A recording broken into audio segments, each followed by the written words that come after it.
My YouTube channel Mithilesh Singh. आज के इस वीडियो में कोरिलेशन एंड रिग्रेशन लाइन पढ़ेंगे हम।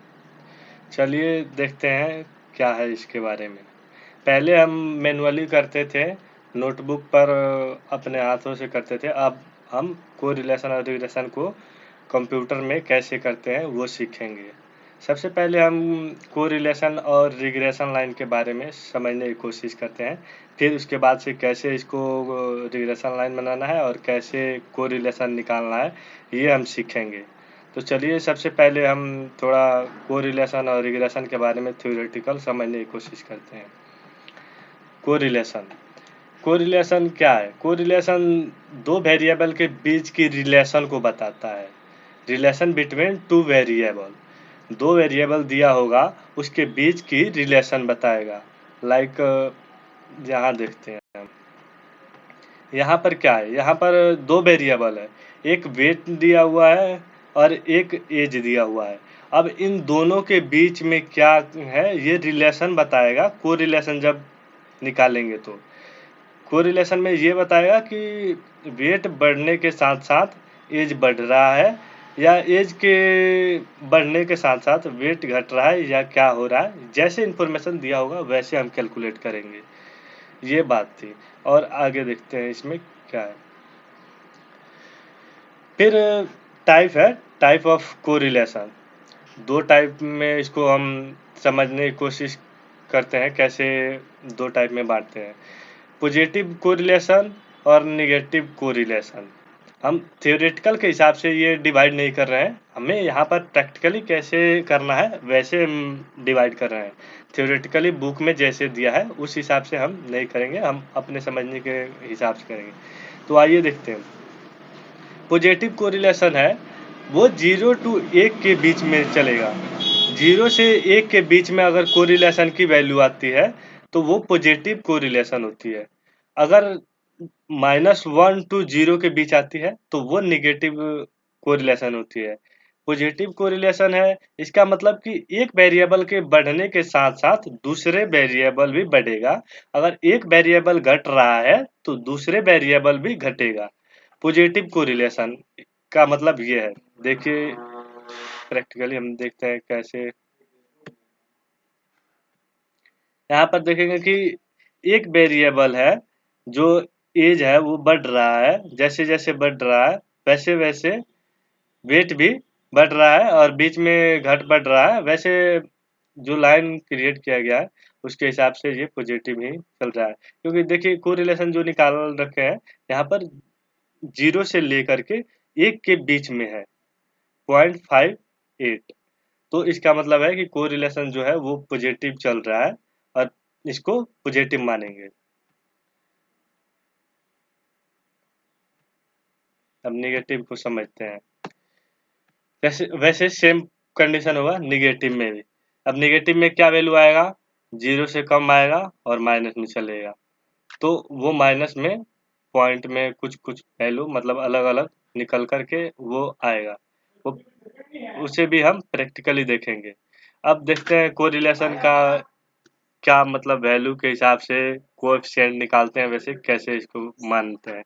अगर कोएफिशिएंट r निकलता है, correlation coefficient r equal to 1 आता है, इसका मतलब है कि परफेक्ट पॉजिटिव कोरिलेशन है। मतलब जैसे जितना एक वेरिएबल में इंक्रीज हो रहा है या डिक्रीज हो रहा है वैसे सेम दूसरे में भी हो रहा है। Coefficient correlation r equal to -1 अगर आता है तो परफेक्ट नेगेटिव होती है। परफेक्ट नेगेटिव मतलब एक जितना बढ़ेगा दूसरा उतना ही उसी हिसाब से घटेगा, उसी रेशो में या अनुपात में। तो अगर बढ़ेगा तो दूसरा घटेगा, दूसरा घटेगा तो पहला वेरिएबल बढ़ेगा, इसमें ये होगा। इसको भी हम प्रैक्टिकली एग्जांपल के द्वारा देखेंगे। इसमें एक एग्जांपल इसके लिए भी ले रखा है, इसका अभी लाइन नहीं क्रिएट किए हैं, करेंगे जब पता चलेगा। यहाँ पर कोरिलेशन है, माइनस में आ रहा है 0.11001, तो ये माइनस में चल रहा है, इसका मतलब कि ये निगेटिव कोरिलेशन है। यहाँ पर एक अगर बढ़ रहा है तो दूसरा घट रहा है। अगर नीचे से देखें कि एक ये घट रहा है तो दूसरा बढ़ रहा है, मतलब निगेटिव जो वेरिएशन हो रहा है, मूवमेंट हो रहा है, वो निगेटिव हो रहा है। अच्छा, अब नेक्स्ट पॉइंट देखते हैं। ये जो है कोरिलेशन कोएफिशिएंट है, वो -1 to 1, 1 के बीच में ही मूवमेंट होता है, वेरी करता रहता है। -1 से कम नहीं होगा और 1 से ज्यादा नहीं होगा। तो कोरिलेशन -1 और 1 के बीच में वेरी करता है और इसका वैल्यू आता है। अब रिग्रेशन लाइन समझते हैं। रिग्रेशन लाइन क्या है? रिग्रेशन कोरिलेशन में तो ये था कि दो वेरिएबल दिया है, उनके बीच में रिलेशन बता रहा है कि क्या रिलेशन है। वो एक बढ़ रहा है तो दूसरा घट रहा है, या दूसरा बढ़ रहा है तो एक घट रहा है। मतलब पॉजिटिव और निगेटिव कैसे उसमें मूवमेंट हो रहा है, वो वही बताता है। यहाँ देखने की कोशिश करेंगे।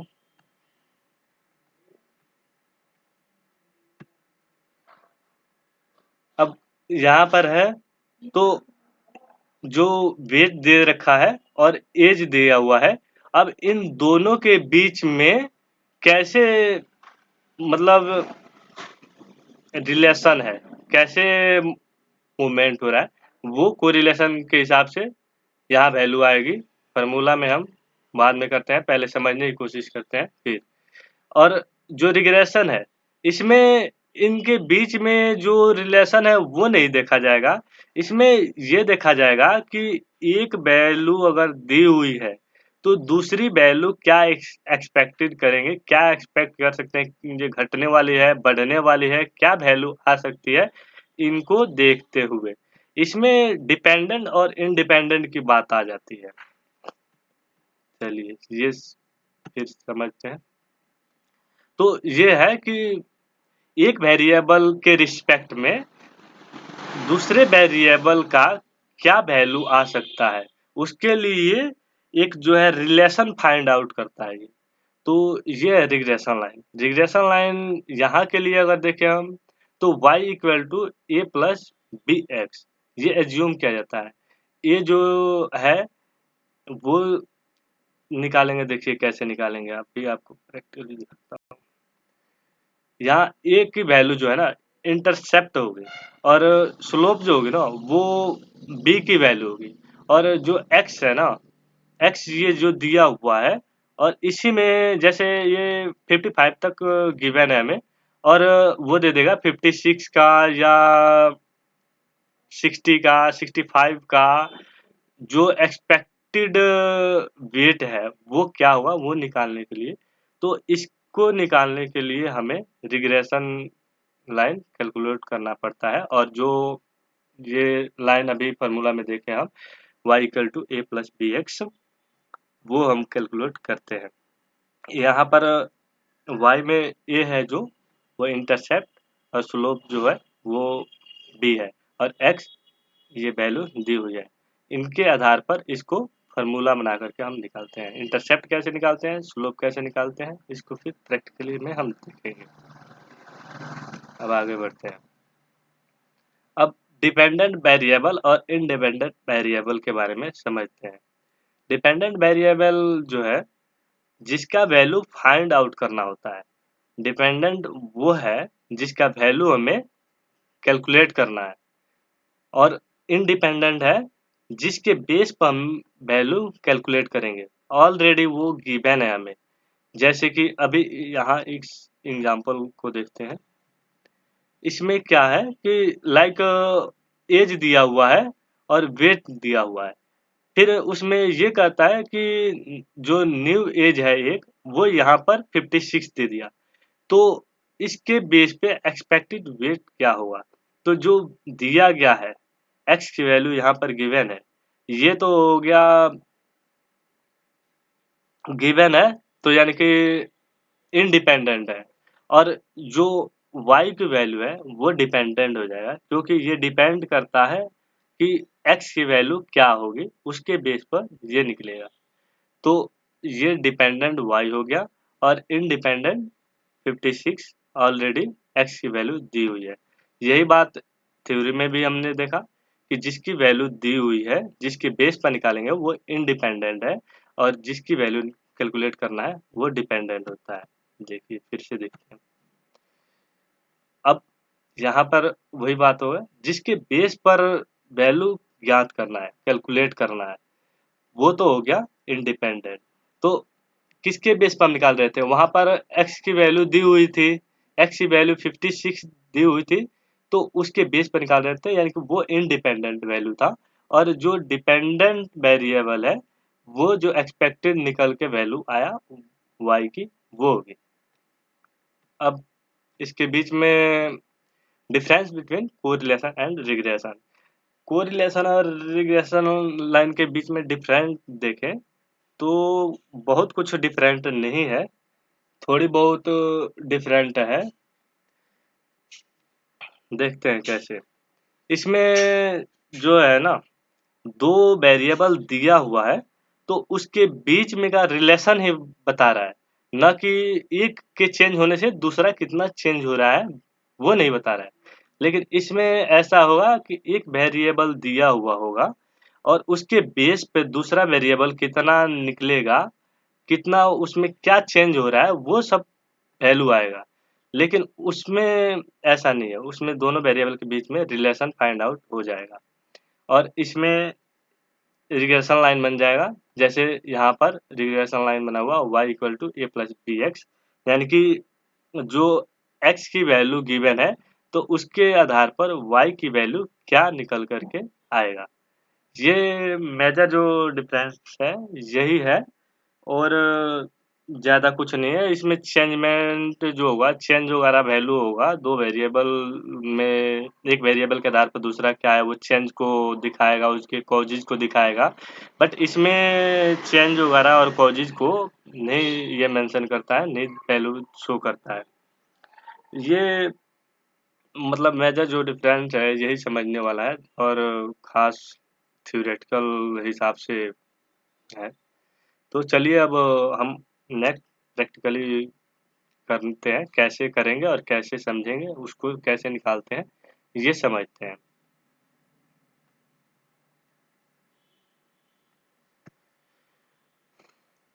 देखिए क्वेश्चन में हमें क्या हुआ, क्वेश्चन में सबसे पहले वो पहले जो कॉलम में एज दिया हुआ होगा, और दूसरे में वेट दिया हुआ होगा।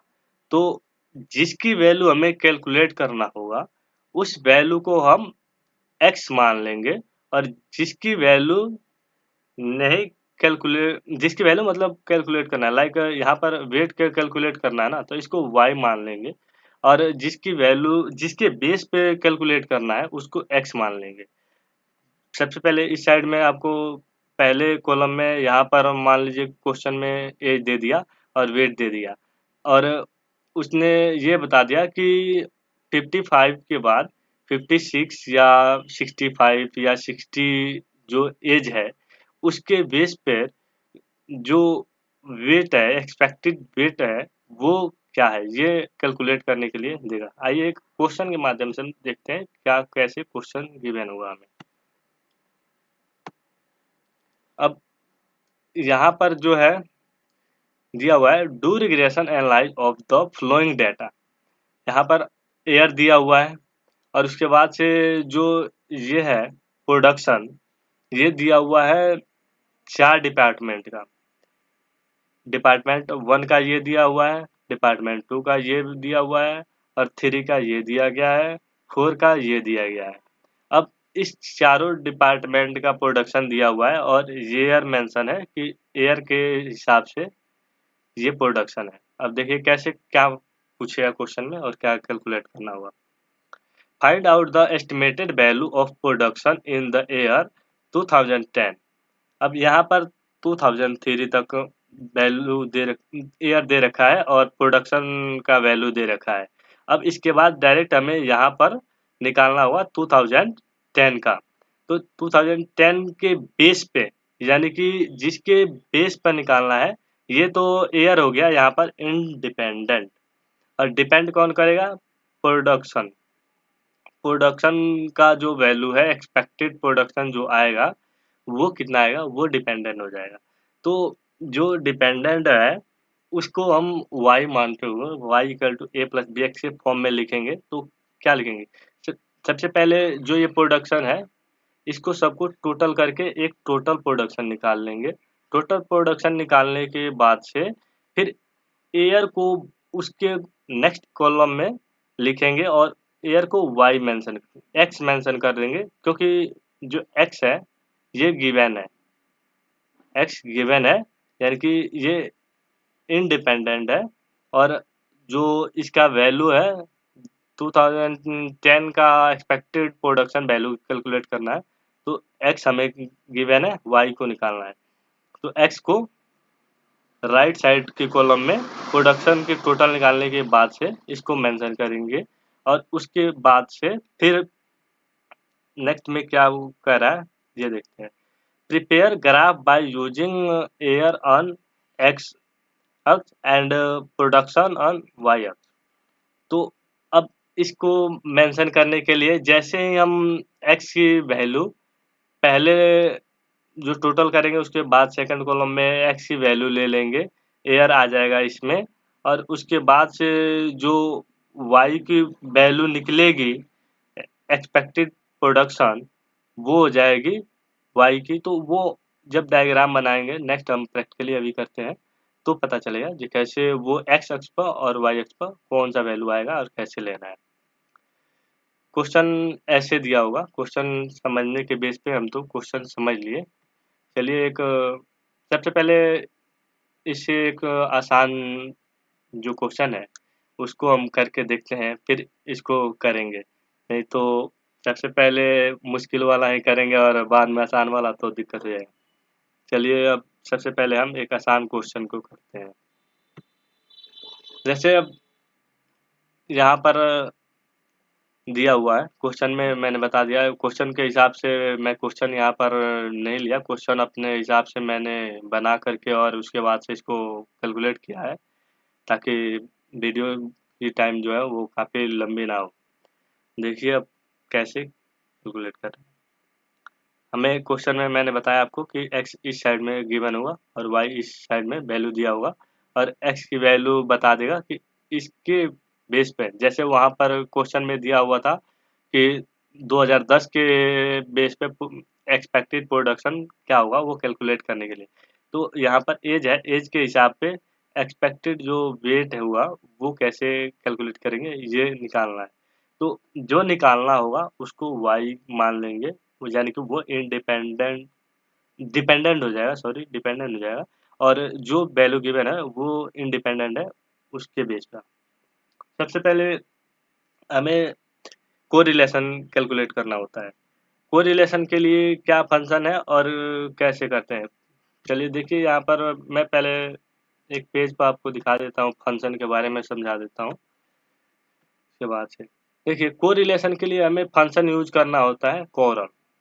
कोरल फंक्शन यूज करेंगे तो इसके अंदर ये हमें डिमांड करेगा अरे 1 और अरे 2 इसकी वैल्यू पुट करते हैं हमें कोरिलेशन पता चल जाएगा ये क्या वैल्यू है। तो एक ही फंक्शन लगाते हैं और सबसे बड़ी बात ये है कि एक्सेल शीट में कोई भी फंक्शन यूज करने से पहले अगर हम इक्वल टू नहीं लगाते हैं इक्वल का साइन नहीं देते हैं तो वो फार्मूला काम नहीं करेगा कोई भी फंक्शन काम नहीं करेगा।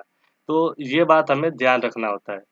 सबसे पहले इस बात को ध्यान में रखेंगे कि कोई भी फंक्शन यूज कर रहे हैं उसके पहले इक्वल टू जरूर लगाएं।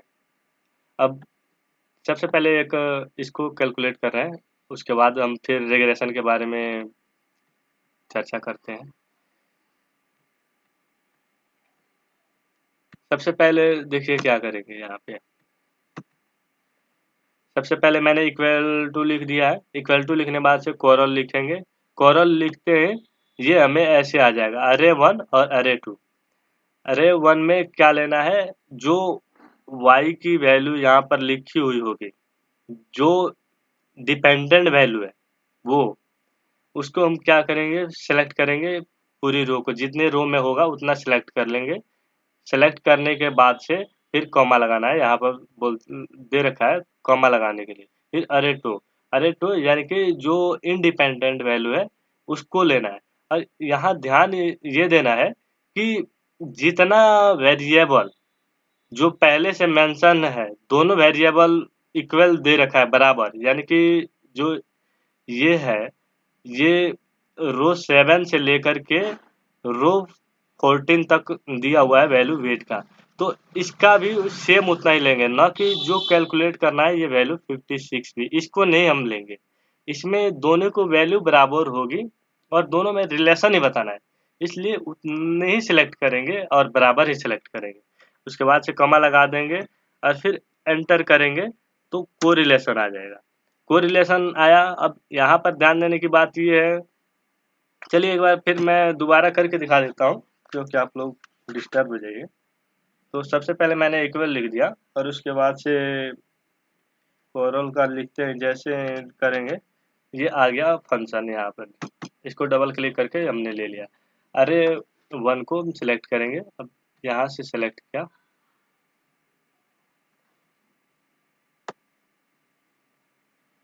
ये हो गया। फिर कॉमा लगा देंगे। कॉमा लगाने के बाद से एज को फिर सिलेक्ट करेंगे। एज को वहीं तक सेलेक्ट करेंगे जहां तक वेट होगा, दोनों इक्वल होगा, दोनों का वैल्यू गिवन होगा, जब भी कोरिलेशन सही सही पता चलेगा।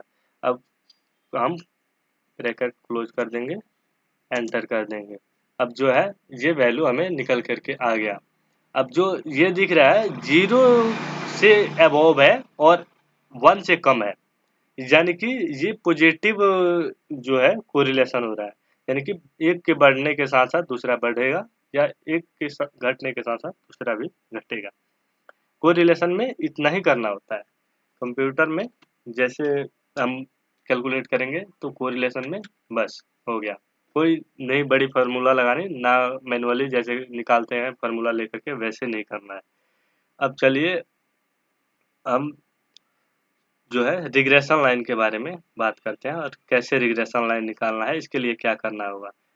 कोरिलेशन के लिए ये जो y equal to A plus B X है, ये तो कैलकुलेट नहीं करना, ये कुछ भी नहीं करना। बस इनके बीच में जो रिलेशन है, क्या रिलेशन है, कैसे हो रहा है, बढ़ रहा है, घट रहा है या घटने के साथ बढ़ रहा है, ये दिखा दिया।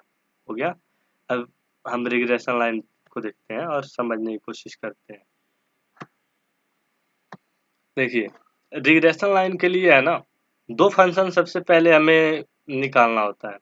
दो फंक्शन क्या है, पहला फंक्शन है इंटरसेप्ट, इंटरसेप्ट और दूसरा है स्लोप। यहाँ समझने के लिए मैंने ए और बी लिख दिया है, लेकिन यहाँ आपको ये ए बी लिखना नहीं है, वैसे केवल इंटरसेप्ट और स्लोप निकालना है। इंटरसेप्ट और स्लोप क्यों निकालेंगे, इसका रीजन ये है कि जो हमने एक्सपेक्टेड वैल्यू कैलकुलेट करना होगा, like y equal to A plus B X करेंगे, तो आइए अभी आपको समझाता हूँ कैसे। जैसे यहाँ पर x की वैल्यू दी हुई है ना, 56 के बेस पे हमें एक्सपेक्टेड वेट है जो वो कैलकुलेट करना है। तो इसके लिए हमें एक फंक्शन बनाना होता है y, जो y की वैल्यू आएगी वो क्या होगी, a plus B X. X जो ये वैल्यू दी हुई है, प्रत्येक x की वैल्यू पर मतलब जो एक्सपेक्टेड निकल रहा है वो क्या होगा, वो है, ये x है। और a और b जो है ना, वो उसके लिए ए इंटरसेप्ट कैलकुलेट करते हैं और बी के लिए स्लोप कैलकुलेट करते हैं। इस यहाँ पर आपको क्लियर हो गया होगा जे ए इंटरसेप्ट और बी स्लोप क्यों निकालते हैं और इसको निकालने की कारण ही क्या है। तो अब ए और बी की वैल्यू सबसे पहले हमें कैलकुलेट करना होगा। उसके बाद से इस इक्वेशन में हम इस लाइन में इसको वैल्यू को पुट करेंगे और उसके बाद से जो है ये वैल्यू निकल करके हमारी आ जाएगी, जो क्वेश्चन में पूछा गया होगा कि 56 अगर दिया है या 65, ये जो वैल्यू आप यहाँ पर पुट कीजिएगा, यहाँ पर अपने आप वैल्यू चेंज हो जाएगा। तो ये बात हमें है। अब देखिए इसके बारे में आगे हम बढ़ते हैं। अब यहाँ पर समझ आ गया। अब इंटरसेप्ट की जैसे वही सेम कहानी है कि कोई भी फंक्शन हम यूज करेंगे उससे पहले इक्वल टू लगाना ही होगा, इक्वल टू नहीं लगाएंगे वो फंक्शन काम नहीं करेगा। तो अब इंटरसेप्ट जैसे हम फंक्शन यूज करेंगे तो ये आ जाएगा known Y S known X X. अब जो y है, y की वैल्यू हमने ले रखा है, उसमें मेंशन कर रखा है, एक्स की ले रखा है जो वैल्यू, उसी को हमें लेना है। और दोनों की सेम जैसे कोरिलेशन कैलकुलेट किए थे वैसे ही ये भी कैलकुलेट होगा। बस वहां पर कोरल पहले फंक्शन में लगा दिए, यहाँ पर इंटरसेप्ट और स्लोप निकालेंगे। और उसके बाद से अब देखिए, जो ए की वैल्यू आ गई इंटरसेप्ट फंक्शन से, बी की वैल्यू स्लोप फंक्शन से आ गई। अब y equal to A plus B X है, ए की वैल्यू जो आएगी वो यहाँ पर लगा देना है, बी की वैल्यू है वो यहाँ पर फॉर्मूला में लगा देना है, और एक्स की है ना, जो यहाँ पर ये दिया हुआ है एक्स की वैल्यू, उसको मल्टीप्लाई करना है। ध्यान देना है कि यहाँ ए है ना, ए अकेला है, यहाँ पर कुछ नहीं करना है, ए के साथ में प्लस का साइन देना है, और बी के साथ में ना जो बी लिखेंगे, जो बी की वैल्यू स्लोप की वैल्यू आएगी, उसके साथ में मल्टीप्लाई करना है एक्स से। यहाँ पर जो अगर मान लीजिए यहाँ पर ए की और बी की वैल्यू पुट करने के बाद में मल्टीप्लाई कर, ये एक्स है ना, इस सेल को हम सिलेक्ट करेंगे। चलिए प्रैक्टिकली हम कैसे करेंगे वो भी देखते हैं, पहले इसको समझ लेते हैं। फिर उसके बाद से वैल्यू हमने पुट कर दी, तो अब वैल्यू पुट करेंगे तो ये ध्यान देने वाली बात है ना कि जो ए और बी की वैल्यू होगा ना, इंटरसेप्ट और स्लोप की वैल्यू, वो जो ये इंडिपेंडेंट वैल्यू दिया होगा वो सबके लिए फिक्स होगा, क्योंकि इनके सबके बेस पर हमने निकाल रखा है, तो वो एक ही वैल्यू सबके बेस पर फिक्स रहेगा। ए भी फिक्स है और बी भी फिक्स है, लेकिन एक्स जो है ना, ये फिक्स नहीं करेंगे, ये वेरिएबल करता है, क्योंकि 20 के लिए अलग वैल्यू आएगा, 25 है 25 के लिए अलग आएगा, 15 है 15 के लिए अलग आएगा, 30 है 13 के लिए अलग है। तो उसको फिक्स नहीं करना है, और ये फिक्स कैसे करते हैं इसके बारे में भी बताऊंगा। तो इतना हम करके देखते हैं और उसके आगे बढ़ते हैं, कैसे और क्या करना है डायग्राम के बाद में बात देखते हैं। पहले एक्सपेक्टेड वैल्यू जो पूछा गया होगा क्वेश्चन में वो निकालते हैं। चलिए अब इसमें हम कैलकुलेट करते हैं।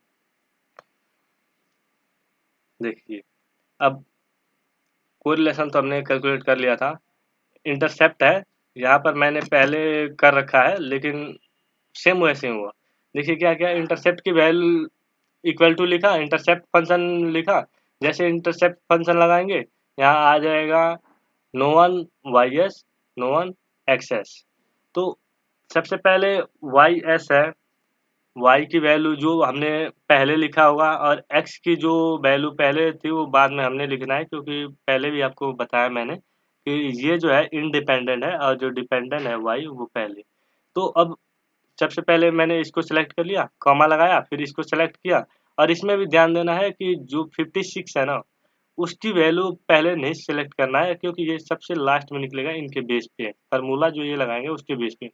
इसमें भी दोनों वेरिएबल बराबर बराबर है, जहां तक मतलब कि जो बी कॉलम है इसकी वैल्यू मान लीजिए कि 14 तक दिया हुआ है, तो जो सी की वैल्यू है ना, सी कॉलम की, वो भी इसके जो रो है ना 14 उसके इक्वल तक बराबर तक ही सिलेक्ट करेंगे। आगे अगर दो वैल्यू यहाँ पर दे देता है 56 मान लीजिए 65 की या 80 की, तो इनको छोड़ देना है, इनको लेना है। ये हमने ले लिया है, और उसके बाद से इक्वल ये एंटर करेंगे, ये वैल्यू आ जाएगी। चलिए फिर से दोबारा मैं कैलकुलेट करके आपको दिखाता हूँ।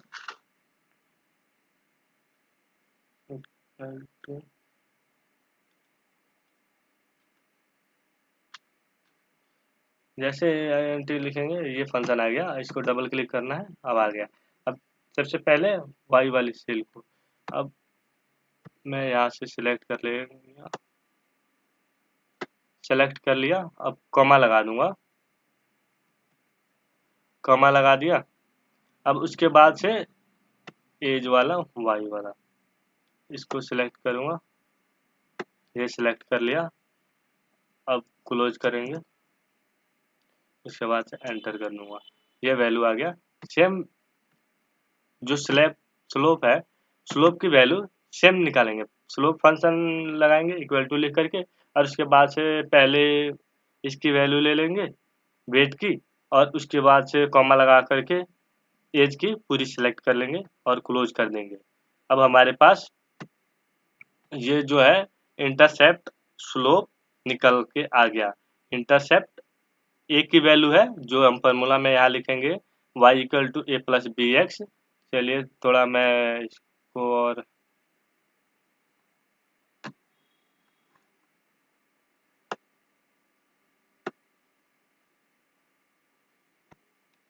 जूम तो चलिए कोई नहीं, खैर दिखता ही होगा।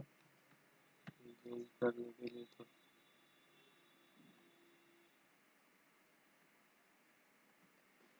कोई नहीं, चलिए ठीक है। फिर अब हम क्या करेंगे, अब यहाँ पर y equal to A plus B X लिखना है। जो वैल्यू ये आया है, ऐसे ही हमें इसकी वैल्यू को यहाँ पुट नहीं करना है, एक को फिक्स रखना है, क्योंकि ए की जो वैल्यू है सबके लिए बार बार सेम रहेगा। बी की जो वैल्यू होगी यहाँ पे सबके लिए फिक्स होगा। जो एक्स है वो जो अलग अलग है वैल्यू, उसके लिए क्या वाई की वैल्यू आएगा वो चेंज होता रहेगा। चलिए मैं पहले से करके रखा है, ये भी आपको दिखा देता हूँ और दोबारा भी करके दिखा दूंगा मैं। एक बात और, चलिए दोबारा ही करके मैं दिखाता हूँ इसको।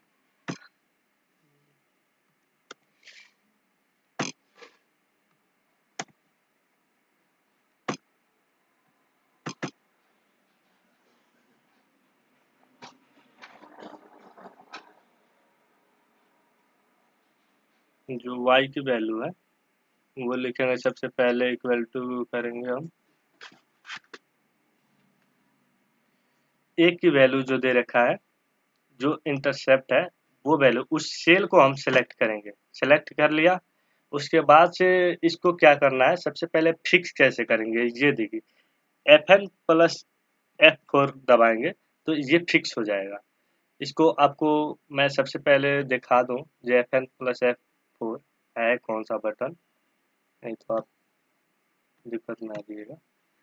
देखिए यहाँ Fn जो कीबोर्ड पर बटन है ना, इसको, और F4 जो है ना बटन, इसको एक साथ में दोनों को दबाएंगे तो जो भी सेल होगा ना वो फिक्स हो जाएगा।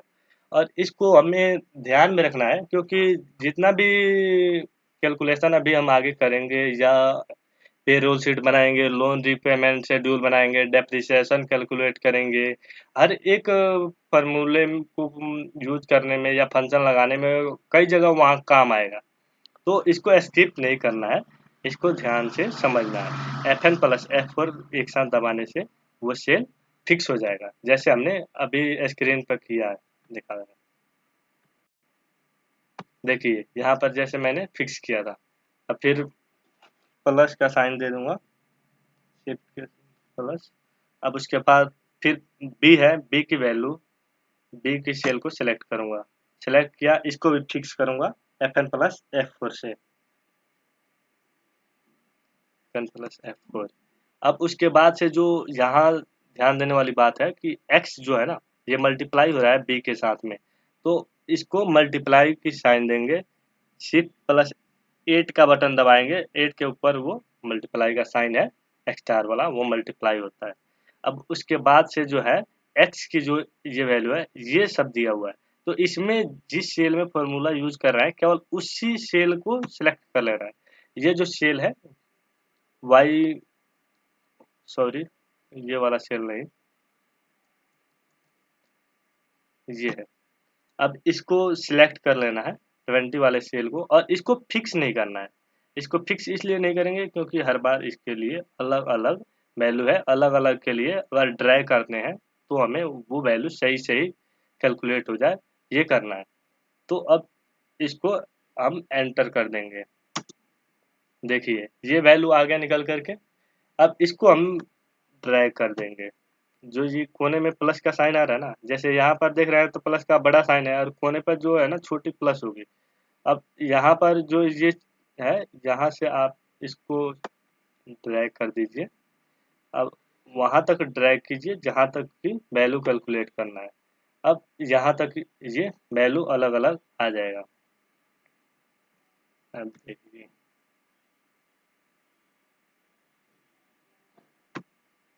अब क्या करेंगे, कई बार क्वेश्चन में गिवन रहता है कि जो एक्सपेक्टेड वैल्यू आएगी, जो ये पॉइंट की बाद की वैल्यू आ रही है ना, इसको नियरेस्ट जीरो तक करना या 2 पॉइंट तक करना या 3 पॉइंट तक, ये या हम ये चाहते हैं कि जो पॉइंट में है ना इस वैल्यू को हटा देना है। तो इसको कैसे हम हटाएंगे, ये देखिए इसके लिए एक फंक्शन और यूज होता है, राउंड फंक्शन। अब यहीं पर मैं इसको लगा देता हूँ राउंड फंक्शन का।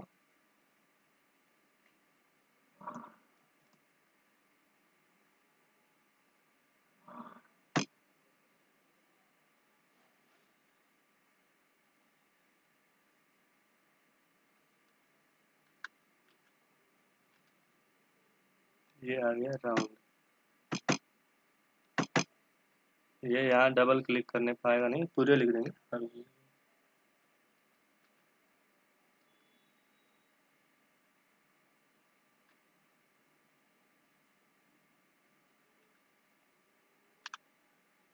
ये लगा दिया।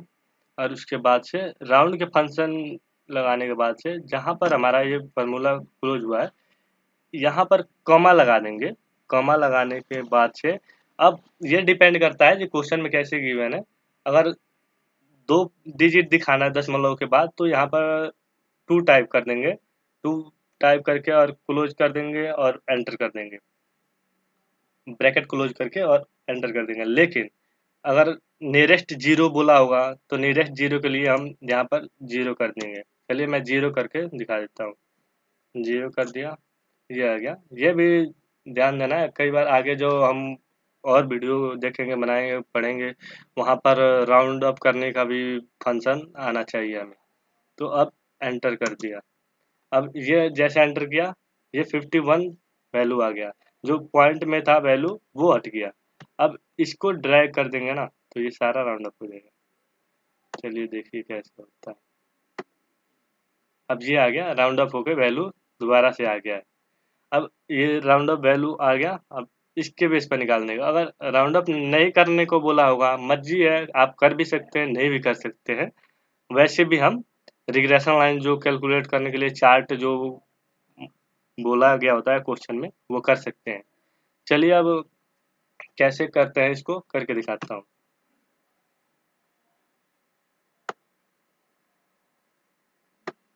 इसको मैं सबसे पहले जो बाद में कैलकुलेट किया है इसको डिलीट कर दे रहा हूँ।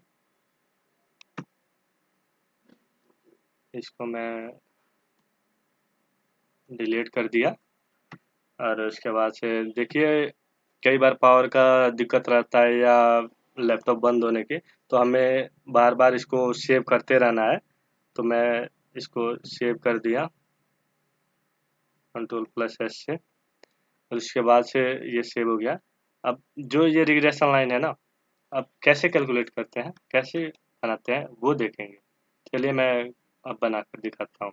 सबसे पहले जो चार्ट है, रिग्रेशन लाइन है, इसको प्रिपेयर करने के लिए हमें दो चीज लेना होता है। एक एक्स की वैल्यू और दूसरी वाई की वैल्यू। जैसे यहाँ पर क्वेश्चन में दिया हुआ था ना कि जो ग्राफ बनाना है, एक्स एयर्स जो है, एयर्स की वैल्यू जो मान लीजिए ये इंडिपेंडेंट वैल्यू दिया हुआ होगा, एक्स की वैल्यू वो एक्स वाले में पहले मैंने लिखा था और वाई के दूसरे पे। तो जो दूसरे पे होगा ना वो ऑटोमेटिक वाई अक्ष पे ही आएगा और एक्स अक्ष पे जो पहले होगा वो आएगा। तो अब चलिए देखते हैं कैसे। देखिए यहाँ पर वाई है, यानी कि ये वाई अक्ष पे आ जाएगा और ये एक्स अक्ष पे आ जाएगा। ये रिग्रेशन लाइन कैसे बनाएंगे ये देखते हैं। सबसे पहले इसको सेलेक्ट करना है, पूरी सेलेक्ट कर लेना है। इसमें सेलेक्ट करते वक्त ये ध्यान रखना है कि जो हम पहले इंटरसेप्ट और स्लोप या कोरिलेशन कैलकुलेट कर रहे थे, उसके लिए केवल हम इन्हीं को सिलेक्ट कर रहे थे। जो रो है 14 तक, इतने ही वैल्यू कैलकुलेट कर रहे थे। लेकिन जो रिग्रेशन लाइन के लिए कैलकुलेट करेंगे ना, तो एस्टिमेटेड वैल्यू जो अंतिम में पूछा गया है उसको भी सिलेक्ट कर लेंगे, पूरी को निकालेंगे। ये दोनों इक्वल, दोनों मतलब रो 15 तक बराबर है। अब मतलब इनको पूरा सिलेक्ट कर लेना है। अब सिलेक्ट करने के बाद से हमें क्या करना है, इंसर्ट में चलना है। इंसर्ट बार में गए। अब यहाँ जाने के बाद से स्केचर डायग्राम में जाना है। स्केचर डायग्राम पे जाने के बाद से कोई सी एक आप ले सकते हैं जो आपको ठीक लगे। चलिए स्केचर डायग्राम में ले लिया। अब यहाँ पर स्केचर डायग्राम आने के बाद से क्या करना है कि अगर आपको कोई कलर चेंज करना है, यहाँ से कलर भी चेंज कर सकते हैं उसका आराम से, जो आपको अच्छा लगता है जैसी कलर रखनी है वैसी कलर ले सकते हैं। चलिए अब ये तो थी कलर की बात। सबसे पहले मैं इसको साइड में भी कर दूंगा। लीजिए उस पर दबा करके जहाँ मुझे शिफ्ट करना होगा जिधर उधर कर दूंगा। यहाँ कर दूँ, वहाँ कर दूँ, कहीं भी कर दूँ, ये होगी। चलिए मैं इसको और इधर लाता हूँ, यहाँ पर। अब क्या करना है, इसको लाइन क्रिएट करने के लिए यहाँ तक हो गया। अब इसके बाद जो ये बबल दिख रहा है ना, इस बबल में किसी एक बबल पर राइट क्लिक करना है। एक बबल पर मैं राइट क्लिक किया। अब राइट क्लिक करने के बाद से अब यहाँ पर आ रहा है डिलीट का। डिलीट नहीं करना है, सब कुछ इसमें इग्नोर करके अब आपको जो ये ऐड ट्रेड लाइन लिखा हुआ है, ऐड ट्रेड लाइन पर क्लिक करना है। ऐड ट्रेड लाइन पर क्लिक करेंगे, ये आपका जो रिग्रेशन लाइन है बन के तैयार हो गया। इतना ही हमें करना होता है। अब टाइटल यहाँ पर रिग्रेशन लाइन आप लिख दीजिए, कोई दिक्कत नहीं है। यहाँ रिग्रेशन लाइन टाइप कर देना है और ये बन करके अपना जो है तैयार हो जाएगा।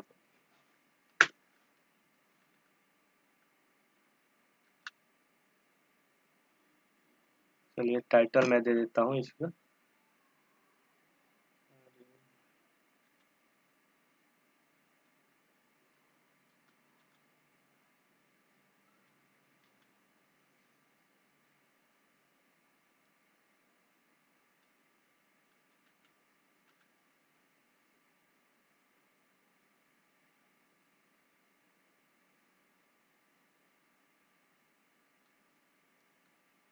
इसकी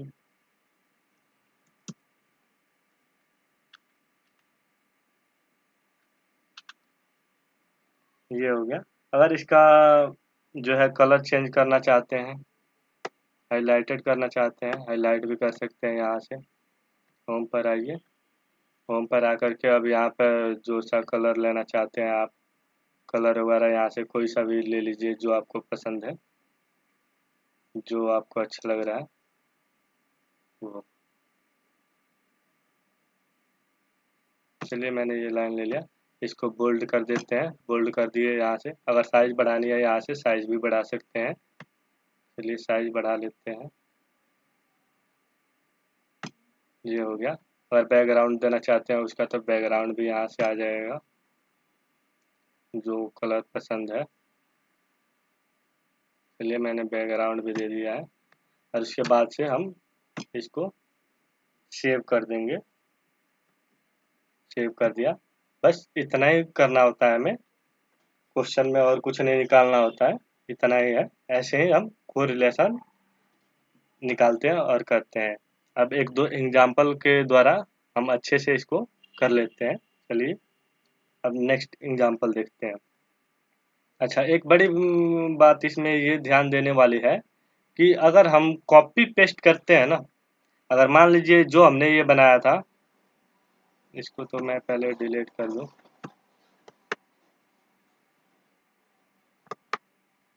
कट कर दिया, ये पहले वाला डिलीट हो गया। अब जो ये है इसको मैं यहाँ साइड में कर दिया। अब जो कॉपी पेस्ट की बात है ना, अगर इस पूरे का कॉपी और पेस्ट करेंगे ना, तो जो ये वैल्यू है ना, ये तो ठीक दिखाएगा।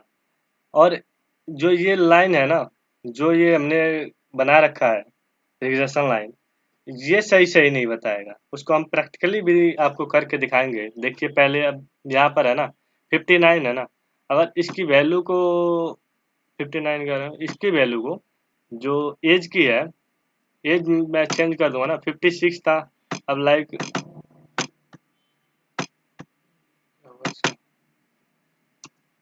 लीजिए मैं कर देता हूँ 60। जैसे मैं 60 किया ना और एंटर किया, दूसरे सेल पर कहीं भी ये रिग्रेशन लाइन आपको दिखेगा, चेंज हो जाएगा, देखना चेंज हो गया ना। लेकिन अगर कॉपी और पेस्ट करेंगे ना तो ये चेंज होगा ही नहीं। चलिए मैं प्रैक्टिकली आपको दिखा देता हूँ। तो ये गलती आप कभी मत करना। कई बार क्या होता है कि जल्दी करने के वजह से, या हम सोचते हैं कॉपी पेस्ट कर दे और वैसे ही हो जाएगा, तो वो दिखने को सही दिखेगा, लेकिन अगर यहाँ कोई वैल्यू चेंज करेंगे तो वो काम नहीं करेगा। इसको मैं पहले वाला वैल्यू दे देता हूँ 56, एंटर। अब ये हो गया। अब इसको मैं सेव कर देता हूँ, सेव। चलिए जो कॉपी पेस्ट की बात है उसको सबसे पहले मैं प्रैक्टिकली आपको दिखाता हूँ कैसे ये नहीं होगा। अब यहाँ पर एक मैं कॉपी पेस्ट कर लेता हूँ, यहाँ है। अब मान लीजिए ये 2010 का है ना, 2010, यहाँ मैं 2015 का कर देता हूँ, 2015। अब जैसे एंटर करूँगा ये चेंज हो जाएगा, देखना चेंज हो गया ना, चेंज हो गया। अब इसको मैं वही कर देता हूँ। चलिए ऐसे ही कॉपी पेस्ट करके देखते हैं। चलिए इसको मैं नहीं, चलो पहले उसी कर देता हूँ, 2010 वो वाली वैल्यू आ गया। सेव कर देंगे, सेव हो गया। अब कॉपी पेस्ट करके दिखाता हूँ आपको कैसे नहीं होगा ये।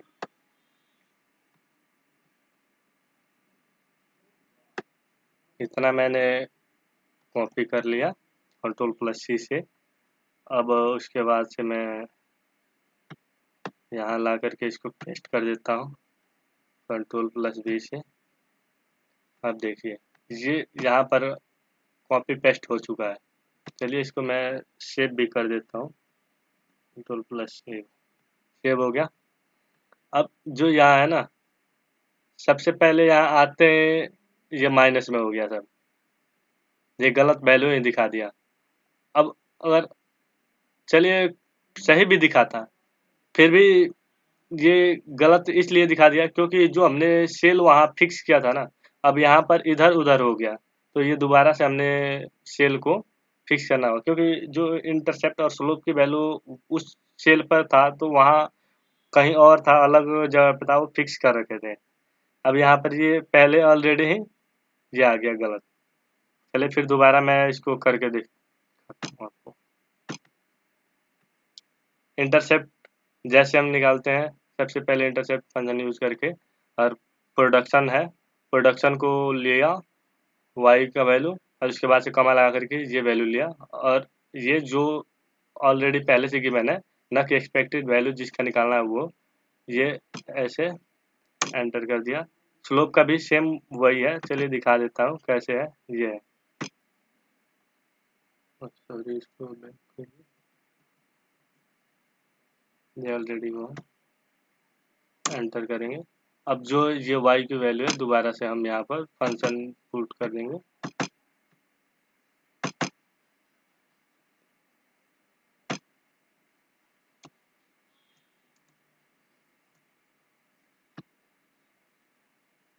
सबसे पहले मैं एक वैल्यू लिखा,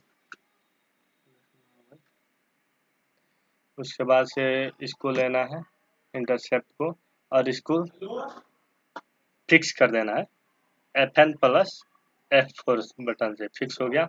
उसके बाद से प्लस का साइन देना है, प्लस का साइन दे देंगे, प्लस का साइन दे दिया। उसके बाद स्लोप है, स्लोप को ले लिया, स्लोप को फिर इसको भी फिक्स कर देना है।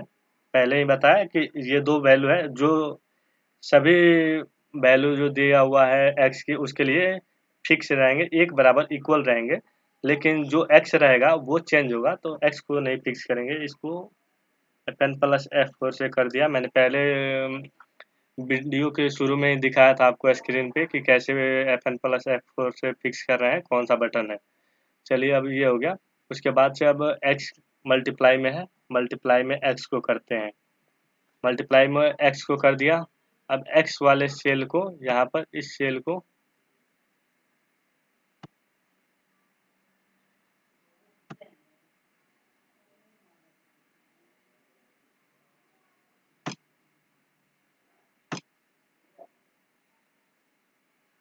यहाँ पर लिख ही देते हैं। ये है आपको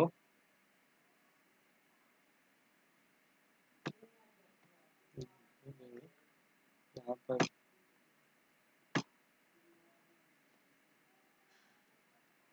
चलिए, ये आ गया आपको I5।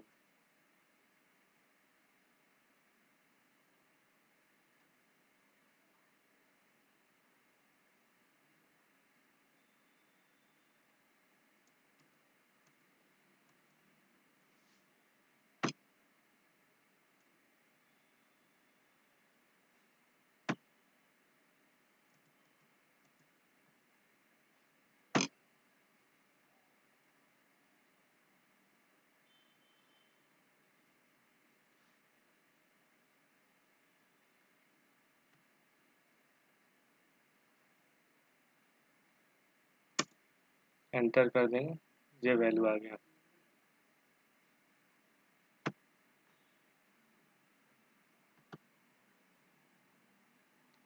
देखिए यहाँ पर जो ये है, ये वैल्यू, अगर कई बार ऐसा होता है वहाँ पर सेल सेलेक्ट करने की जगह नहीं होती है, तो फिर हम क्या करते हैं कि उसको मल्टीप्लाई में उसकी वैल्यू जो सेल है उसको लिख ही देते हैं। तो मैंने लिख दिया और ये हो गया, और इसके बाद से एंटर कर देंगे, ये वैल्यू आ गया सही से। अब मैंने पहले ही बताया कि कॉपी पेस्ट किया था तो वो सही वैल्यू नहीं आएगा, क्योंकि ये वैल्यू इसलिए अलग आया था ना कि जो ये सेल फिक्स किए थे ना उस जो स्पेयर शीट पे किए थे, कहीं अलग रो अलग सेल में पड़ा होगा, मान लीजिए लाइक यहाँ पड़ गया इधर पड़ गया किसी भी सेल में, तो उस हिसाब से वो फिक्स था। लेकिन अब यहाँ के हिसाब से फिक्स दोबारा करना पड़ेगा तो काम करेगा। अब फिक्स कर दिए, अब उसके बाद से इसको ड्रैग कर देंगे, ड्रैग करते हैं, ये आ गया वैल्यू। अगर हमें राउंड करना है तो राउंड की फंक्शन लगा देंगे, अगर राउंड नहीं करना है तो राउंड ऐसे भी छोड़ देंगे।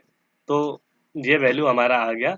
डायग्राम के लिए अब देखिए, जो 2010 था ना, इसकी वैल्यू वहां पर पहले वाले शीट पे चेंज किया, जो कॉपी पेस्ट नहीं था, तो ये डायग्राम चेंज हो रहा था।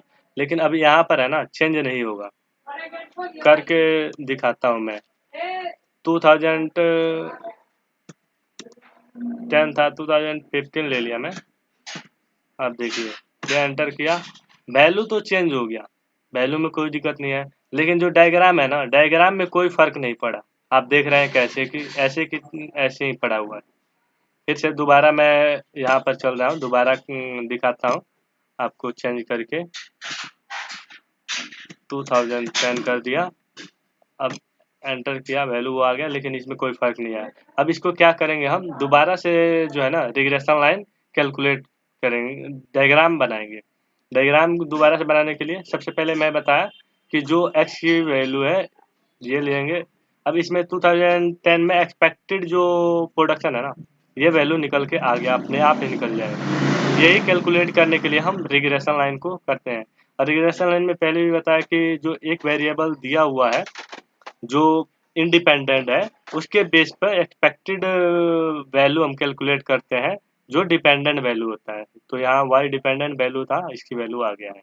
चलिए, अब मैंने सिलेक्ट कर लिया इसको। सिलेक्ट करने के बाद से हमें चलना है इंसर्ट पे। इंसर्ट पे गया, उसके बाद से स्केचर डायग्राम में गया, ये मैं ले लिया एक। अब इसमें कलर चेंज करना है, आप अपनी मर्जी से कोई सी भी कलर ले सकते हैं, वो हो जाएगा। अब मैं कलर नहीं चेंज कर रहा हूँ। अब किसी एक बबल पर राइट क्लिक करना है, राइट क्लिक किया, उसके बाद से ऐड ट्रेड लाइन पे जाना है, ऐड ट्रेड लाइन पे गया, उसके बाद से ये बन करके तैयार है। अब यहाँ पर चार टाइटल डाल देंगे, रिग्रेशन लाइन जैसे यहाँ पर डाला गया है। चलिए मैं इसको पहले चेंज करके दिखाता हूँ कैसे चेंज हुआ।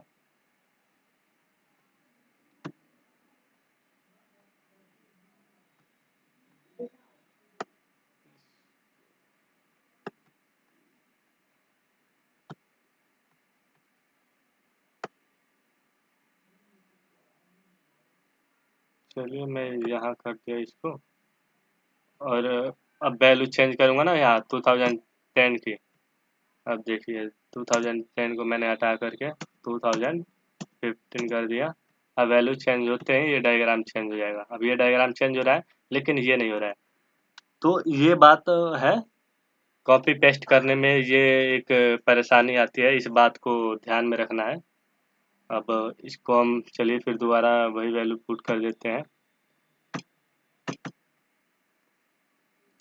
मैंने दिखा दिया जो आपको कॉपी पेस्ट करके भी जो वैल्यू परफेक्ट नहीं आती है, और कारण भी बता दिया कि क्या कारण हो सकता है।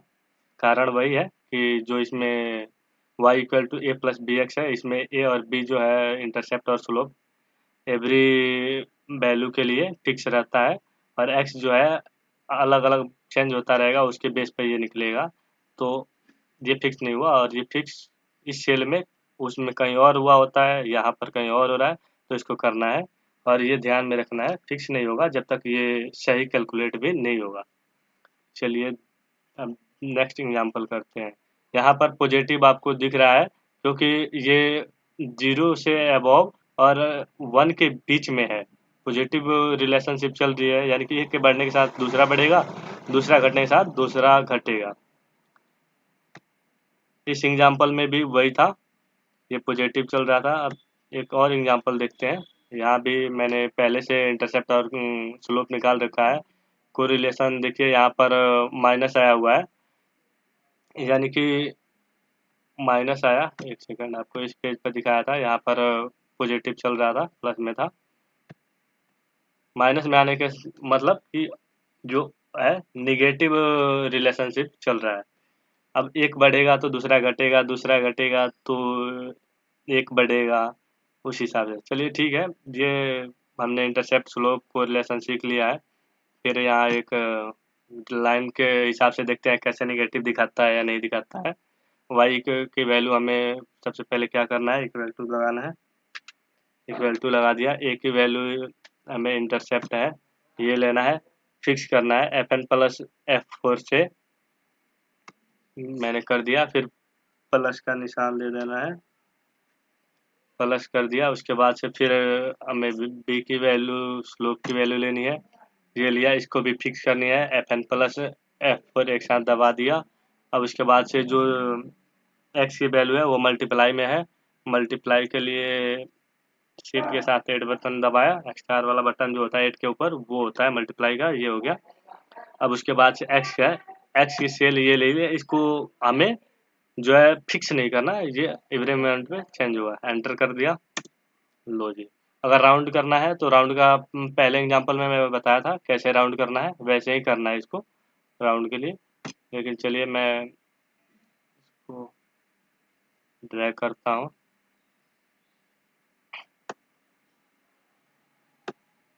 ये वैल्यू आ गया। हमें 2020 का कैलकुलेट करना है।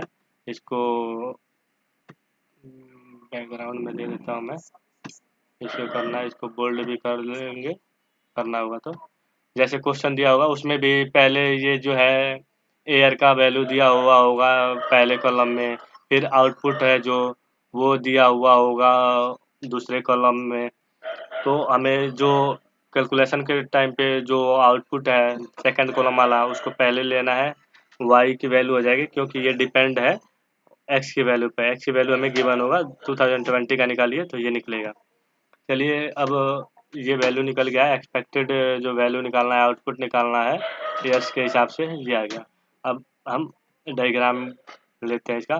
सबसे पहले इसको सिलेक्ट करना है, जैसे सिलेक्ट कर रहे थे सिलेक्ट कर लिया मैंने। उसके बाद से चलना है इंसर्ट पे। इंसर्ट पे चलने के बाद से स्केचर डायग्राम पे यहाँ पे चलना है। यहाँ पर से एक कोई सी ले लेनी है जो अच्छा लगे। अब मैं इसको ले लिया, और इसके बाद से किसी कलर का आपको जो पसंद है ले लेना है, नहीं तो ऐसे ही। फिर मैं इस पे किसी एक बबल पर राइट क्लिक करना है, राइट क्लिक किया, ऐड ट्रेड लाइन पे जाना है, इस पे गए। उसके बाद से ये देखिए अब निगेटिव लाइन बन के तैयार है। यहाँ आप चार टाइटल दे देंगे रिग्रेशन लाइन। अब ये अपने आप एक्स अक्ष और वाई अक्ष पर कैसे देना है वो हो गया है। एक्स अक्ष पर एयर मेंशन हो गया है ऑलरेडी, एक्स की वैल्यू जो ये एक्स की वैल्यू है, और जो वाई की प्रोडक्शन की दिखा रहा है ये पॉइंट में ऐसे आ गया है। अब ये है, हम चाहते हैं कि अगर ये पॉइंट में ना हो तो हमें एनालाइज करने में सुविधा रहे। तो चलिए मैं इसको राउंड अप कर देता हूँ। वही करना है। राउंड अप के लिए राउंड का फंक्शन लगा देना है।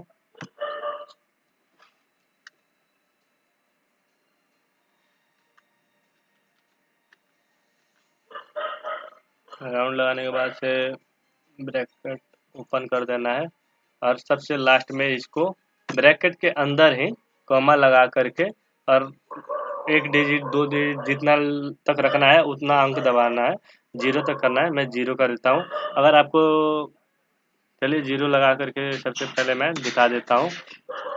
0 लगाने के बाद से 0 लगाने के बाद से हम क्या करेंगे, क्लोज कर देंगे और उसके बाद से क्लोज करने के बाद से इसको एंटर कर देंगे। एंटर कर दिया। उसके बाद से अब इसको क्या करना है, सबसे पहले इसको अब ड्रैग कर देंगे हम। ड्रैग कर दिया मैंने, लीजिए ड्रैग हो गया। अब ड्रैग होने के बाद से हमें एक्चुअल वैल्यू का पता चल गया। अब एक्चुअल वैल्यू का पता चल गया, अब दोबारा हम इसको रिग्रेशन लाइन करेंगे। जो ये एक्चुअल वैल्यू है यहाँ पर एक्चुअल वैल्यू का आ जाएगा। वैसे यहाँ चेंज करके भी देख लेते हैं। 2025 में कर देता हूँ यहाँ पे।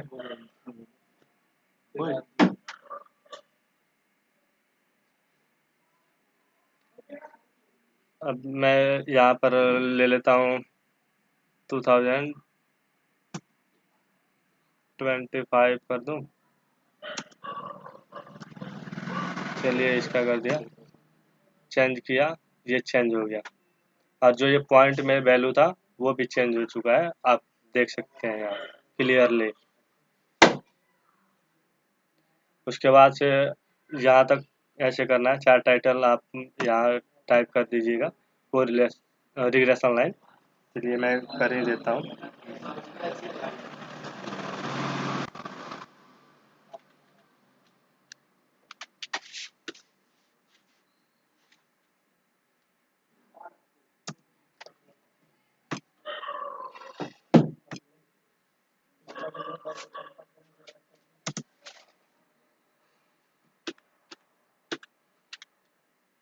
रिग्रेशन लाइन टाइप कर दिया।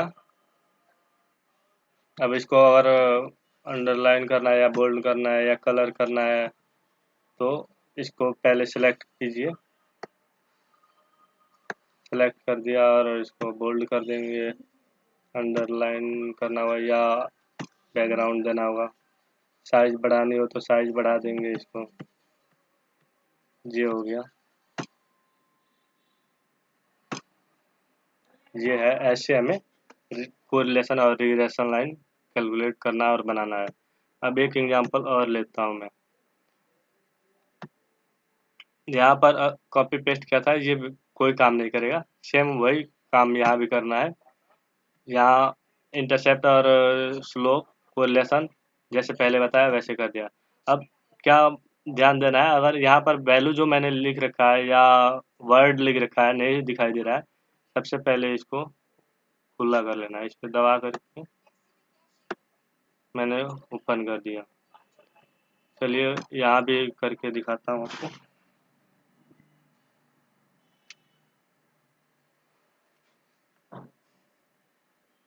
सबसे पहले ए की वैल्यू इंटरसेप्ट लिया, फिक्स किया Fn प्लस F4 से, फिर उसके बाद से प्लस कर देना है। उसके बाद से बी की वैल्यू स्लोप ये लिया, इसको फिक्स करना है Fn प्लस F4 से, ये हो गया। और x की वैल्यू मल्टीप्लाई में है, मल्टीप्लाई करेंगे इसको। और उसके बाद से x की सेल को जिसमें फार्मूला यूज हो रहा है उसी की x की वैल्यू को लेंगे। इसको ले लिया, इसको फिक्स नहीं करेंगे क्योंकि ये बार बार हर एक वैल्यू के लिए चेंज होगा। अब उसके बाद से एंटर कर दिया, ये वैल्यू आ गया। राउंड अप के लिए पहले मैंने वीडियो में बताया था वैसे राउंड कर लेना अगर करना होगा तो। अब यहाँ पर ड्रैग कर दूंगा, ये वैल्यू आ गई। अब रिग्रेशन लाइन बना देते हैं हम। सेलेक्ट किया, इंसर्ट पर गए, उसके बाद से स्केचर डायग्राम पर गए, उसके बाद से स्केचर डायग्राम लिए, उसके बाद से किसी एक बबल पर राइट क्लिक किया, ऐड ट्रेड लाइन कर देंगे। ऐड ट्रेड लाइन करते हैं, ये हमें डायग्राम बन के तैयार हो गया। यहाँ चार्ट टाइटल डाल लेना है।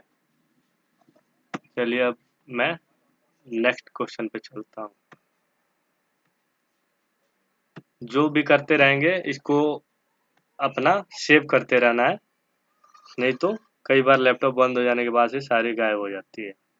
तो प्लस प्लस कर दिया, साथ के साथ सेव हो गया। अब एक लास्ट क्वेश्चन और करते हैं, जिसमें अलग अलग डिपार्टमेंट का जैसे प्रोडक्शन ये दिया गया होगा, इसकी वैल्यू सेम वैसे ही करना है। मैंने सबसे पहले क्या किया कि यहाँ ईयर दिया हुआ था, ईच एंड एवरी ईयर का प्रोडक्शन दिया गया हुआ है। तो सबसे पहले मैंने टोटल कर लिया, और ये जो टोटल किया इसकी वैल्यू हमें जो है प्रोडक्शन है इसमें मेंशन होगा कि अब लाइक यहाँ 2008 की वैल्यू निकालनी है। चलिए मैं इसको कलर कर देता हूँ। ये है, इसकी वैल्यू निकालनी है। जिसकी वैल्यू निकालनी है वो तो हो जाएगी y, और जो गिवन है वो x है। x जो इंडिपेंडेंट है वो ऑलरेडी गिवन है, और डिपेंडेंट y की वैल्यू है। इसको निकालना है। ये डिपेंडेंट वाला पहले लिख देंगे, इंडिपेंडेंट वाला बाद में इसको कैलकुलेट करेंगे। चलिए फिर मैं देखता हूँ। टोटल को जो है ये कैलकुलेट करना है, यानी कि ये है डिपेंडेंट और एयर दिया हुआ है इंडिपेंडेंट। एयर वाला लिख लिया, तो इसको मैंने कैलकुलेट करना है।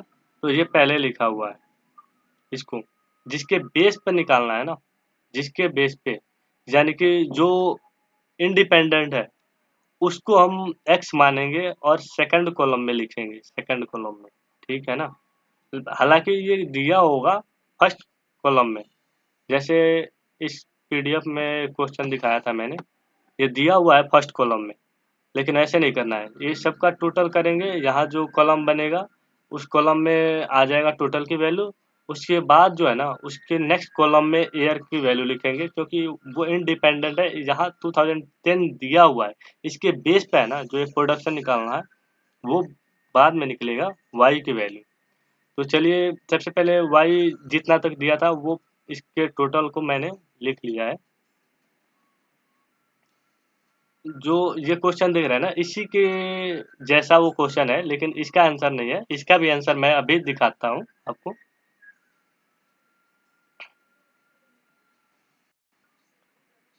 तो ये टोटल हो गया। टोटल को मैंने यहाँ कर लिया, कहीं भी कर लीजिए। टोटल वाला सेल जो है ये डिपेंडेंट है, वाई की वैल्यू है ये होगी, और एक्स की वैल्यू ये दिया हुआ है। अब यहाँ पर फंक्शन पे लगा देंगे, इक्वल टू लिखेंगे सबसे पहले। इक्वल टू लिखने के बाद से सबसे पहले हमने इंटरसेप्ट होता है ए की वैल्यू, इसको फिक्स करना है एफ एन प्लस F4 से। फिर उसके बाद से शिफ्ट के साथ प्लस दबा देना है, प्लस कर दिया स्लोप की वैल्यू। ये इसको भी फिक्स कर देना है एफ एन प्लस F4 से। और उसके बाद से मल्टीप्लाई में है जो एक्स की वैल्यू। अब चलिए यहाँ पर मल्टीप्लाई का साइन दे देते हैं, और उसके बाद से जहाँ पर जैसे अब ये सेल आ गया, यहाँ नहीं कंपनी आप उस सेल को देख सकते हैं। तो ये देख लेंगे कि कौन से नंबर पे ये आ रहा है।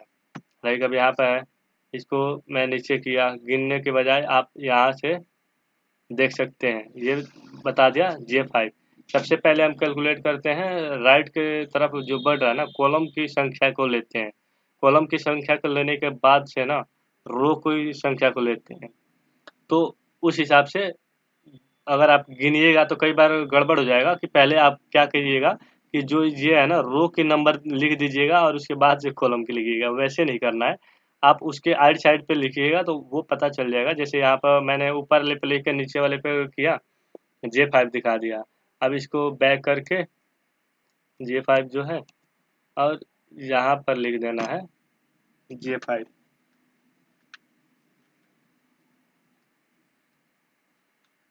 J5 अब एंटर कर देना है। अब देखिएगा उस पे फार्मूला पर एंटर करके तो जो सेल हमें लेना था वही हो जाएगा। ये आ गया हुआ है J5, एंटर कर देना है। राउंड अप करना है तो राउंड अप जैसे मैंने पहले बताया था वैसे आप कर लेना, वैसे ही करना है। चलिए ये कर दिया मैंने, नीचे तक पूरा ड्रैग कर देंगे, ये वैल्यू आ गई। अब रिलेशन देखेंगे, सबसे पहले यहाँ जो रिलेशन है ना को रिलेशन की, ये माइनस में नहीं चल रही है, प्लस में चल रही है, 0 से अबव है, 1 से नीचे है। जैसे मैंने पहले बताया था पीडीएफ में यहाँ पे कि अगर जो है ना 0 to 1 के बीच में है तो ये पॉजिटिव कोरिलेशन है, लेकिन अगर माइनस में चल रहा है 0 to -1 है तो वो निगेटिव है। तो यहाँ पर पता चल जाता है जो कौन किस डायरेक्शन में चल रहा है और क्या है। तो अब 0 to 1 के बीच में चल रहा है यानी पॉजिटिव चल रहा है। चलिए अब उसको देखते हैं क्वेश्चन को। तो ये कोरिलेशन की वैल्यू से पता चल जाएगा कि हमें डायग्राम ऊपर की तरफ जाएगा। ऐसा हो कि अगर डायग्राम नीचे की तरफ आ रहा है यानी कि कुछ वैल्यू इसमें कोई गलत टाइप हो गया या कहीं हमने गलत कर दिया कुछ जो होती है, तो ऐसे ही पता चल जाएगा। अगर ये माइनस में चल रही है यानी कि माइनस की तरफ नीचे की तरफ आनी चाहिए डायग्राम। चलिए अब इसको मैं कर देता हूँ फटाफट। सेलेक्ट किया, इंसर्ट पे गया, उसके बाद से स्केचर डायग्राम पे गया, स्केचर डायग्राम लिया और किसी राइट बबल पे गया, राइट बबल पे ऐड ट्रेड लाइन किया, बन के तैयार है। टाइटल डाल लेना है, उसके बाद से ना सेव कर लेना है। अब जो है ना चेंजमेंट का बताया था, जैसे भी अगर कॉपी पेस्ट करिएगा तो जो यहाँ वैल्यू आप डालिएगा ना, तो ये तो दिख रहा है ना डायग्राम कॉपी पेस्ट किया हुआ है पहले से तो, लेकिन अब यहाँ पर चेंज करूँगा ना मैं, तो ये इसमें चेंज होगा और इसमें नहीं चेंज होगा। देखिए एक बार मैं करके दिखाता हूँ, 2008 का 2010 का मैं दिखा देता हूँ यहाँ करके 2010। अब एंटर किया, अब इसमें चेंज हुआ लेकिन इसमें चेंज नहीं हुआ, इसमें कोई हलचल नहीं हुआ। यहाँ टाइटल डाल लेना है रिग्रेशन लाइन। चलिए ये था कोरिलेशन और रिग्रेशन। उम्मीद करता हूँ कि ये वीडियो आपको अच्छी लगी होगी, और अगर अच्छी लगी तो लाइक सब्सक्राइब करना ना भूलना। अगर आपको ज़रूरत है कि नोट चाहिए हमें, तो यहाँ से आप एसएस लेकर के नोट कर सकते हैं या अपने लैंग्वेज में अपना नोट बना सकते हैं कि कोरिलेशन क्या है, रिग्रेशन क्या है, इनका संबंध कैसे चल रहा है, इनमें डिफरेंस क्या हो रहा है, ये है। और इस पे मैंने इसका जैसे कोरिलेशन और रिग्रेशन कैसे कैलकुलेट करना है अपने लैंग्वेज में अपने हिसाब से समझ करके बना रखा है। आप अपने हिसाब से जैसे समझ आ रहा है आप वैसे कर सकते हैं। मैंने वही बातें बताई है जे कैसे कैसे क्या करना है और नहीं करना है। जैसे सबसे पहले इंटरसेप्ट और स्लोप निकालना है। इंटरसेप्ट की वैल्यू ए है और बी स्लोप की है, तो y equal to A plus B X में इसको कौन सी वैल्यू का कैसे पुट करना है, किसको फिक्स करना है किसको नहीं, वही बात मैंने लिखा है। ए को जो है ए की वैल्यू फिक्स करना है एंड बी की वैल्यू जो है उसको फिक्स करना है, लेकिन एक्स की वैल्यू है उसको फिक्स नहीं करना है, क्योंकि ये जो है हर बार उसकी अलग अलग चेंज होती रहती है। चलिए ये था, मैंने वैसे यहाँ डायग्राम बना करके भी रफली दिखाया हुआ है जो किसको कैलकुलेट करेंगे तो हमारा रिग्रेशन लाइन आएगा, और किसको जो है इनको अलग से कैलकुलेट करेंगे तो ये कोरिलेशन और जो इंटरसेप्ट और स्लोप है वो आएगा।